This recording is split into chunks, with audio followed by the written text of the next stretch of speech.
देखिए, पहली बात तो एसआईटी एक झुंझुना है, इसके अलावा कुछ नहीं है। दूसरी बात, जब पैसे की बरामदगी हो गई, चढ़ावे में सैकड़ों करोड़ की चोरी का साक्ष्य सामने आ गया, उसके बावजूद अगर अब तक कोई गिरफ्तारी नहीं हुई और ट्रस्ट भंग नहीं हो रहा है, तो आप इसको क्या समझेंगे? कौन सी कार्रवाई है ये?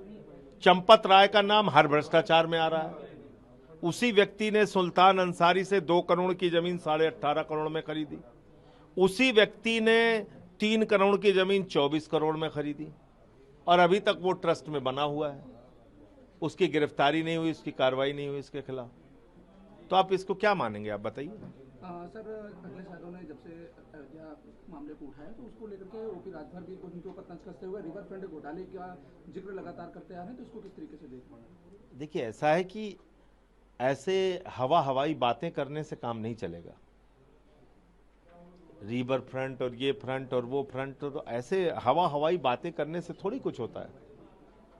सर, बात की जाए जिस तरीके से ओपी राजभर एक बड़ा दावा कर रहे हैं कि सपा में एक बड़ी फूट है और जो पार्टी के लोग हैं वो भाजपा में शामिल होना चाह रहे हैं, तो इसको वो किसी चिट्ठी के आधार पर कह रहे हैं कि राम गोपाल जी ने अमित शाह को कोई चिट्ठी दी थी। तो उस चिट्ठी के बारे में मैंने पता किया। राम गोपाल जी ने अमित शाह को लिख के दिया है कि 2/3 भाजपा के सांसद टूट के इधर आ जाए। ये चिट्ठी दिया है राम गोपाल जी ने। और बताइए आप। सर, इस मामले को लेकर के लोकसभा प्रतिपक्ष नेता जो राहुल गांधी हैं उन्होंने भी कहा, जो राम मंदिर जांच है उस पर सवाल उठाए। उन्होंने कहा कि न्यायिक जांच की मांग में। देखिए, अभी पहले ये पता चले कि भ्रष्टाचार कितना बड़ा है, क्योंकि ये कई सालों से चल रहा है। दूसरी बात ये कि इसमें जो लोग हैं उनको तत्काल गिरफ्तार किया जाना चाहिए। फिर इसकी समयबद्ध जांच होनी चाहिए और सुप्रीम कोर्ट की निगरानी में जांच होनी चाहिए। तब इसमें कुछ कार्रवाई की आप उम्मीद कर सकते हैं, लेकिन जांच समयबद्ध हो, वरना तारीख पे तारीख चलती रहेगी, कार्रवाई कुछ नहीं होगी। सर, भाजपा के जो मंत्री हैं मनोज पांडे, उन्होंने एक अखिलेश यादव पर तंज कसते हुए कहा कि जो ब्राह्मण सभा उन्होंने बुलाई थी, लेकिन उस सभा में वो खुद शामिल नहीं हुए थे, लेकिन वो सभा बुलाते हैं जबकि वो ब्राह्मणों का अपमान करते हैं नजर आते हैं। यार, ब्राह्मणों का तो सबसे ज्यादा अपमान बीजेपी में हो रहा है। ब्राह्मणों का सबसे ज्यादा अपमान तो बीजेपी कर रही है।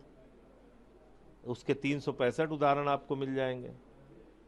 सर, एक आखिरी सवाल है कि जिस तरीके से अखिलेश यादव का एक ट्वीट आया, उन्होंने ओपी राजभर पर कहा है कि जो पंचायती राज में जो हिस्सेदारी है टिकट की, उसमें लगातार जो है पैसों का खेल चल रहा है, तो उसको किस तरीके से देखिए, अधिकारियों के साथ मिली भगत करके भारतीय जनता पार्टी की सरकार, जिसको मैं ईडी पार्टी कहता हूं, ईडी पार्टी की सरकार जम के भ्रष्टाचार कर रही है। कोई भी विभाग उठा के देख लीजिए, हर विभाग में भ्रष्टाचार चल रहा है।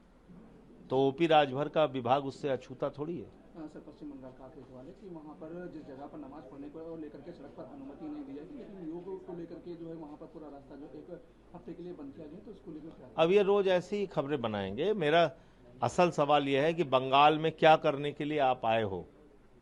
बुलडोजर चलाने, गोली चलाने, मारपीट करने, लड़ाई झगड़ा करने, बवाल करने? क्या उद्देश्य क्या है आपका? बाकी योगा ठीक है, आप योगा कराइए, उसमें कहीं हमें कोई दिक्कत नहीं है। और एक जो गवर्नमेंट होती है उसका नजरिया सेकुलर होना चाहिए। सबके साथ, सभी धर्मों के साथ आप एक जैसा व्यवहार कीजिए। सर, आप एक रैली भी पदयात्रा कर रहे हैं, उस पदयात्रा के पदयात्रा हमारा रोजगार दो, सामाजिक न्याय दो पदयात्रा 5 चरणों की पूरी हो चुकी है।